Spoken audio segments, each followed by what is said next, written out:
السلام عليكم ورحمة الله وبركاته. الحمد لله رب العالمين، والصلاة والسلام على سيدنا محمد، صلاة تخرجنا بها من ظلمات الوهم وتكرمنا بها بنور الفهم وتوضح لنا ما أشكل حتى يفهم. إنك تعلم ولا نعلم وأنت علام الغيوب. رب اشرح لي صدري ويسر لي أمري واحلل عقدة من لساني يفقه قولي. رب زدنا علما، رب يسر ولا تعسر وتممه بالخير، يا فتاح يا عليم وبك نستعين. يقول الله تبارك وتعالى: كتب عليكم الصيام كما كتب على الذين من قبلكم لعلكم تتقون. أحباب الكرام، awali ya yote hapa nabudi kumshukuru Allahu tabaraka wa taala na kumtakia rehma mtukufu wa daraja kipenzi cha umma Bwana Mtume Muhammadin sallallahu alayhi wasallam. Ahbabul kiram, Allahu tabaraka wa taala kwa hakika kabisa ndiye aliyetuwafikisha kuweza kumaliza mwezi mtukufu wa Ramadhan. Ni jambo la kumshukuru Allahu tabaraka wa taala, kwani kuna wengi ambao kwamba tulianza nao kufunga, lakini Allahu tabaraka wa taala hakuwafikisha kuweza kumaliza huu mwezi. Lakini pia ndugu zangu na tukufu Islam, tumuombe Allahu tabaraka wa taala azikubali saumu zetu, lakini pia atujalie miongoni mwa wale ambao kwamba waliupata usiku mtukufu. Ahbabul kiram, Allahu tabaraka wa taala jalla maula ameainisha katika Qur'ani kuwa malengo ya funga ni sisi kuweza kumcha Allahu tabaraka wa taala. Yani funga au mwezi mtukufu wa Ramadhan ni kama uwanja wa mazoezi. Yale mazoezi ambayo kwamba tuliyachukua ndani ya mwezi wa Ramadhan, basi tuje tuyafanyie kazi katika miezi mingine 11 iliyobakia. Yani kana kwamba tumechajisha nyoyo zetu. Yani mwezi wa Ramadhan ni power bank, lakini miezi mingine sasa ile chaji ambayo kwamba tumeichajisha ndani ya mwezi wa Ramadhan tunatakiwa tuitumie chaji ile ndani ya miezi mingine. Katika mwezi wa Ramadhan, miongoni mwa mambo ambayo kwamba tulijifunza, wengi katika sisi ilikuwa tukidumu na sala 5. Wengi katika sisi ilikuwa tukijikurubisha kwa Allahu tabaraka wa taala kwa kusoma Qur'an. Lakini pia wengi katika sisi ilikuwa tukisimama visimamo vya usiku. Sasa haya yote yasiwe mwisho wake ni Ramadhan. Hapana ndugu zangu na tukufu Islam. Ramadhan ni sehemu ya kuchajisha nyoyo zetu. Baada ya Ramadhani sasa tunatakiwa tuone nini tumejifunza katika mwezi wa Ramadhan. Allah tabaraka wa taala amesema katika Qur'an: kutiba alaykumus siyamu kama kutiba ala alladhina min qablikum la'allakum tattaqun. Imefaradhishwa kwenu nyie funga kama ilivyofaradhishwa kwa wale waliopita kabla yenu. Lengo ni nyie kuweza kumcha Allahu tabaraka wa taala. Kwa ndugu zangu na tukufu Islam, katika funga tumejifunza mambo mengi sana. Tumejifunza kuwa wa kweli, tumejifunza kujiepusha na kusengenya, kujiepusha na kufitinisha, na mengi tumejifunza katika mwezi wa Ramadhan. Sasa haya yote ambayo kwamba tumejifunza ndani ya mwezi wa Ramadhan ni sehemu katika mambo ya takwa. Ni sehemu katika mambo ambayo kwamba yanamfikisha mtu katika uchamungu. Uchamungu ambao ndiyo malengo ya kila mwanadamu katika mgongo wa ardhi. Kila mmoja anataka awe mchamungu. Sasa ucha Mungu ndugu zangu na tukufu wa Islam haufikiwi hivi hivi bure bure ndugu zangu na tukufu wa Islam, isipokuwa mpaka kwa mujahada, mpaka kwa kujipinda ndugu zangu na tukufu wa Islam. Lakini sasa Allah tabaraka wa taala ameainisha katika sehemu nyingi kuhusiana na ucha Mungu, lakini pia bwana Mtume Muhammad sallallahu alaihi wasallama akaeleza kuwa wingi wa mambo ambayo yatawaingiza watu wengi peponi. Jambo la kwanza Mtume akaanza na takwa Allah, kumcha Allahu tabaraka wa taala. Sasa hii takwa ni nini? Hii takwa ndiyo malengo ya funga, na hii takwa Mtume anasema katika mambo ambayo yatawaingiza watu peponi ni takwa. Sasa hii takwa ni nini? Imamu Ali karramallahu wajha anaitafsiri takwa kwa kusema at-taqwa hiya al-khawfu min al-jalili. Takwa ni kuwa na hofu na Allahu tabaraka wa taala, ni kuwa na hofu ya Allahu tabaraka wa taala katika nyoyo zetu. Leo wengi katika sisi hatuna hofu ya Allahu tabaraka wa taala, ndiyo maana kuna mengi sana tunayafanya ambayo kwamba yapo kinyume na maamrisho ya Allahu tabaraka wa taala, yapo kinyume na mafunzo ya bwana Mtume Muhammad sallallahu alaihi wasallam. Lakini ndugu zangu na tukufu wa Islam, tumeacha kumhofia Allahu tabaraka wa taala, tunahofia viumbe wa Allahu tabaraka wa taala. Lau watu wangekuwa wanamuogopa Allahu tabaraka wa taala kama wanavyoiogopa njaa, basi angeabudiwa Allahu tabaraka wa taala usiku na mchana. Lau watu wangekuwa wanamhofia Allahu tabaraka wa taala jalla maula kama wanavyoihofia njaa, basi angeabudiwa Allahu tabaraka wa taala usiku na mchana. Hebu angalia njaa inavyowashughulisha watu. Usiku na mchana kuna maduka hayafungwi. Kuna mtu alijipasua mguuni kwa shoka kwa sababu ya njaa. Kuna mtu ana shamba hapa na huko. Nini anaogopa? Anahofia njaa tu na ufakiri. Sasa lau watu wangekuwa wanamuogopa Allahu tabaraka wa taala, wanamhofia Allahu tabaraka wa taala kama wanavyoihofia njaa, basi watu wangekuwa wanamuabudu Allahu tabaraka wa taala usiku na mchana. Lakini kuna watu baada ya Ramadhani watakuwa wameipa talaka misikiti, watakuwa wamezipa talaka sala, wamezipa talaka kila aina ya ibada ambazo kwamba ilikuwa wanazifanya ndani ya mwezi wa Ramadhani. Wakati Ramadhani ni mwezi wa mafunzo, yale ambayo kwamba tumejifunza ndani ya mwezi wa Ramadhani tuje tuyafanyie kazi baada ya Ramadhani. Sasa Imamu Ali anaeleza takwa kuwa takwa hiya al-khawfu min al-jalili. Takwa ni kuwa na hofu ya Allah tabaraka wa taala. Lolote unalolifanya basi umweke Allah tabaraka wa taala mbele yako, kwamba Allah tabaraka wa taala mimi ananiona, Allah tabaraka wa taala atakwenda kunilipa juu ya hili ninalolifanya. Likiwa ni jema Allah tabaraka wa taala ataenda kunilipa, na likiwa ni baya Allah tabaraka wa taala ataenda kunilipa. Ukiweka dhana hiyo mbele yako, basi huwezi ukamwasi Allah tabaraka wa taala.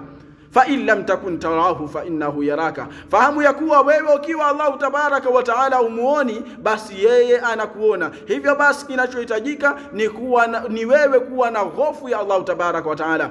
Lakini leo hii tumekuwa na hofu na viumbe wa Allah tabaraka wa taala. Mwingine anaweza kuwekwa dukani kwa mtu, kwa sababu pale dukani pamewekwa kamera, basi yule mtu akahudumu kwenye lile duka miaka 10 bila kuiba hata senti moja. Nini? Anaogopa, pana kamera zinaniona. Hasa hizo kamera hazioni kuliko anavyoona Allahu tabaraka wa taala. Nini tunatakiwa tuwe nacho? Tunatakiwa tuwe na hofu ya Allahu tabaraka wa taala.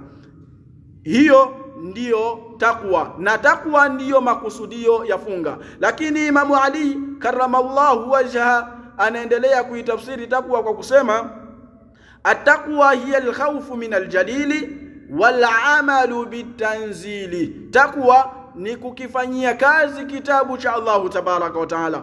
Ukiona wewe huifanyii kazi Qur'ani, fahamu wewe hauna ucha Mungu katika moyo wako. Takwa ni kukifanyia kazi kitabu cha Allahu tabaraka wa taala. Mtume Muhammad sallallahu alaihi wasallama alieleza kuwa itafika zama ambazo haitobakia katika Qur'ani isipokuwa maandishi, na ndiyo zama hizi. Qur'ani imekataza mengi sana, lakini ndani ya zama zetu halali imekuwa ni haramu na haramu imekuwa ni halali. Hebu angalia Allah tabaraka wa taala alivyoikemea riba katika kitabu chake, lakini angalia watu wanavyochukua riba. Allah tabaraka wa taala angalia alivyoikemea kamari katika kitabu chake, lakini angalia watu wanavyocheza kamari. Allahu tabaraka wa taala, angalia alivyokemea zina katika kitabu chake, lakini angalia watu namna wanavyozini. Lakini angalia mengi katika yaliyoamrishwa pia watu hawayafuati. Allahu tabaraka wa taala ameamrisha katika kitabu chake watu washikamane, Waislamu wote wawe ni kitu kimoja. Angalia watu wanavyotofautiana. Nini? Watu hawafanyii kazi kitabu cha Allahu tabaraka wa taala, wanakifanyia kitabu cha Allahu tabaraka wa taala kazi kwa ajili ya kupata maslahi ya nafsi zao. Ndugu zangu na tukufu Islam, sasa takwa ni kukifanyia kazi kitabu cha Allahu tabaraka wa taala, lakini pia na kuyafanyia kazi maneno ya bwana Mtume Muhammad sallallahu alaihi wasallam, kwa sababu Mtume Muhammad sallallahu alaihi wasallam hatamki kwa matakwa yake, kwa matamanio yake, isipokuwa ni wahi unaotoka kwa Allahu tabaraka wa taala. Lakini wengi katika sisi hadithi za bwana Mtume Muhammad sallallahu alaihi wasallam tunaona kama ni maneno ya Abu Nuas. Ndugu zangu na tukufu Islam, tujitahidi kukifanyia kazi kitabu cha Allahu tabaraka wa taala. Lakini Imamu Ali karramallahu wajha anaendelea kuitafsiri takwa, na hiyo takwa ndiyo malengo ya funga. Yani baada ya Ramadhani kuisha, wewe unatakiwa uwe na hofu ya Allah, lakini pia uifanyie kazi Qur'ani. Lakini pia Imamu Ali anasema wal qana'atu bil qalili. Takwa ni nini? Ni kule kukinai na kile kichache alichokupa Allahu tabaraka wa taala. Ridhika na maisha aliyokupa Allahu tabaraka wa taala. Hayo maisha aliyokupa Allahu tabaraka wa taala, ridhika nayo. Ma asabaka lam yakul liyukhtiaka wa ma akhta'aka lam yakul liyusibaka. Lile lililokupata halikuwa ni lenye kukukosa, na lile lenye kukukosa halikuwa ni lenye kukupata. Kama Allahu tabaraka wa taala amepanga wewe usife isipokuwa ufe hali ya kuwa ni tajiri, basi wewe hautokufa mpaka utajirike. Allahu tabaraka wa taala kama amepanga wewe usife isipokuwa ufe hadi ya kuwa ni maskini, hautokufa mpaka ufilisike. Allahu tabaraka wa taala akipanga usife isipokuwa ufe hali ya kuwa wewe ni mfungwa, hautokufa mpaka ufungwe.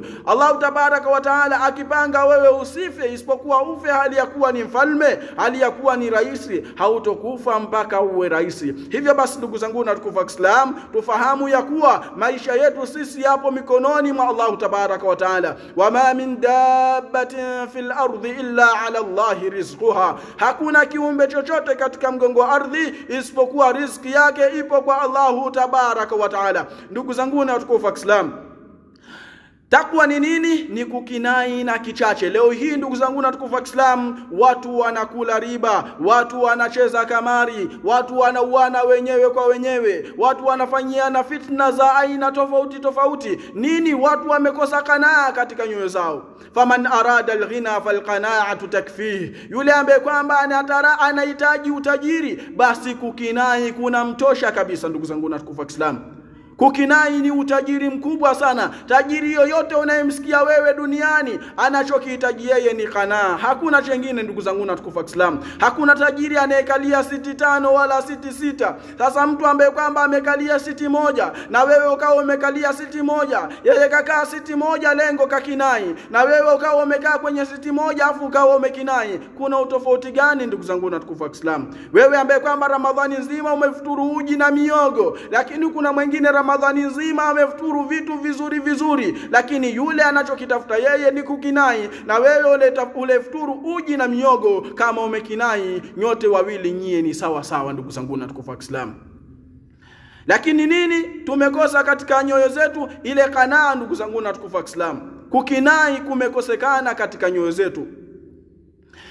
Mshairi mmoja anasema kasratul khubzi wa ka'abu ma'in wa thawbu farjin ma'a salama khairun min 'aishi fi an-na'imi yakunu min ba'dihi nadama. Wengi katika sisi kwa kuogopa umasikini, kwa kuogopea ufakiri, basi tupo tayari kufanya lolote ndugu zangu na tukufu Islam. La, hii si sahihi ndugu zangu na tukufu Islam. Wenzetu masahaba ikram radhiyallahu anhum waliridhika na hali zao ambazo kwamba Allahu tabaraka wa taala aliwapa. Mtume Muhammad sallallahu alaihi wasallam aliridhika na hali yake ndugu zangu na tukufu Islam. Mtume Muhammad sallallahu alaihi wasallam siku moja alimuomba Allahu tabaraka wa taala, Allahumma ahyini miskinan watawaffani miskinan wahshurni ma'a zumratil masakin. Mtume Muhammad sallallahu alaihi wasallam alimuomba Allah tabaraka wa taala, ewe Allah, jalia maisha yangu mimi hapa duniani niwe maskini, lakini watawafani miskinan, mpaka ninakufa niwe ni maskini, wahshurni ma'a zumratil masakin, lakini siku ya kiyama pia ukanifufue pamoja na kundi la maskini. Ndugu zangu na tukufu wa Islam, huu maskini tunaokimbia ndio ambao kwamba aliuomba bwana Mtume Muhammad sallallahu alaihi wasallam. Maisha aliyoishi bwana Mtume Muhammad sallallahu alaihi wasallam, Mtume aliishi maisha ya dhiki sana. Ndugu zangu na tukufu wa Islam, iliwahi kupita katika nyumba ya Mtume Muhammad sallallahu alaihi wasallam miezi mitatu bila kuwashwa moto, watu wakitumia vyeusi viwili tu, watu wakitumia maji na tende katika nyumba ya Mtume Muhammad sallallahu alaihi wasallam, mtukufu wa umma huyo ambaye kwamba nzi hawezi kutua katika mwili wake. Miezi mitatu imepita bila kuwashwa moto katika nyumba yake, ndugu zangu na tukufu wa Islam. Lakini Mtume Muhammad sallallahu alaihi wasallam aliridhika na haya maisha haya. Lakini mtume huyu ndio yule ambaye kwamba milima mitatu ilitaka igeuke dhahabu kwa ajili yake na akakataa. Hebu fikiria wewe ungepewa nafasi hiyo, fikiria ungesemaje wewe? Lau wewe ndio ungeambiwa sio milima vichuguu tu vikwambie kwamba so vitatu kimoja mimi nataka nigeuke dhahabu, utasema geuka bwana, hii Tanzania yote ninunue mimi bwana, yule Baharesa siyatajwa nimfinike mimi bwana. Ndugu zangu na tukufu Islam, tajiri na maskini ataingia peponi miaka 500 kabla ya tajiri. Hasa huyu mshairi mmoja anasema, kasratul khubzi wa ka'abu ma'in wa thawbu farjin ma'a salama khairun min 'aishi fi an-na'imi yakunu min ba'dihi nadama. Kasratul khubzi, kipande tu cha mkate ukawa siku nzima unaishi na skonzi moja tu, siku nzima unaishi kwa skonzi moja. Lakini waka'abu ma'in, ukawa siku nzima na unaishi na mkate mmoja tu wewe na kijikopo chako cha maji, hata chai hauna. Lakini wa thawbu farjin, ukawa una nguo moja tu, nguo hiyo ndio unaswalia, nguo hiyo ndio uende kazini, nguo hiyo ya kukustiri tu, maasalama, lakini pamoja na amani. Haumdhulumu mtu, hauliriba wewe, hauchupi mipaka ya Allah tabaraka wa taala katika utafutaji wako wa riziki.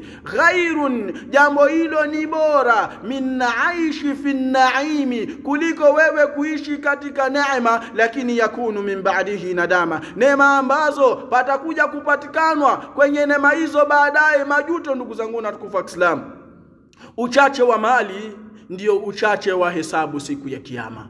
Hatusemi kwamba watu wasitafute, lakini watu watafute katika zile njia alizoziridhia Allahu tabaraka wa taala. Lakini zama hizi ndugu zangu na tukufu Islam, watu hawajali halali wala haram. Huu ni mtihani mkubwa ndugu zangu na tukufu Islam. Sasa takwa ni mtu kukinai na kile kichache alichompa Allahu tabaraka wa taala. Lakini Imam Ali akamalizia kwa kusema, walisti'dadu min yawmir rahili, na kufanya maandalizi kwa ajili ya siku ya mwisho. Hiyo ndiyo takwa. Takwa ni kule kufanya maandalizi kwa ajili ya siku ya mwisho, kufahamu ya kuwa mimi ipo siku nitakuja kuondoka katika mgongo wa ardhi. Nini natakiwa nifanye? Natakiwa nifanye maandalizi.